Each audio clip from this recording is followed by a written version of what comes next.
Həmişə kimi adi bir gün idi. O yenə dərsə gecikirdi və artıq metrodakı sıxlıqdan bezmişdi. Hayda, yenə yatdığım üçün gecikəcəm.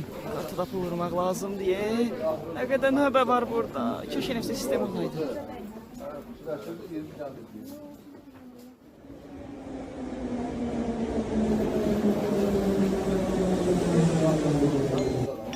Yolunuza bakın da. Qatardan çıxmağı bacarmırsınız? Her neyse. Ayda. Bu qatarda qaçırtdım. Bir gündə adam kimi bu qatara minə bilmədim də. 85 Game Studio. Nə əcəb heç kim yoxdur. Əşi, daha yaxşı. Bu da rahat minəcəm.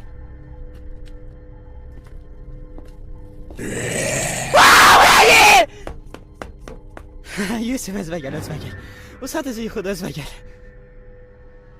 Üzürlü sayın polisəm, amma bu mənə daha çox lazımdır.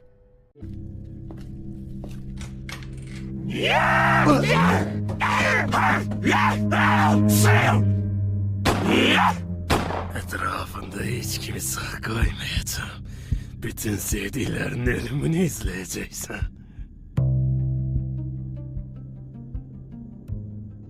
İndi görərik kim kimi öldürür. Ay Allah.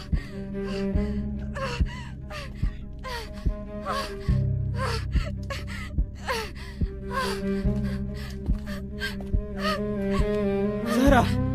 Zahra, burada ne işin var? Yusuf, sensin. Sen nereden çıktın? Yaralısın. Sen bunu kim edip? Qəribə görünümlü varlıqlar mənə hücum elədi. Çox pis haldayım. Ayağa qalxa bilmirəm. Ne olar, mənə kömək elə. Sən hər şey yaxşıyken belə məni yalnız qoydun. Deməli təhlükələrlə dolu bu dünyada. İlk fürsətdə məni ölümə tərk edəcəksən. Buna görə də sənin kimlər ancaq ölüm yaraşar. Her şey əvvəlki kimi olabilir.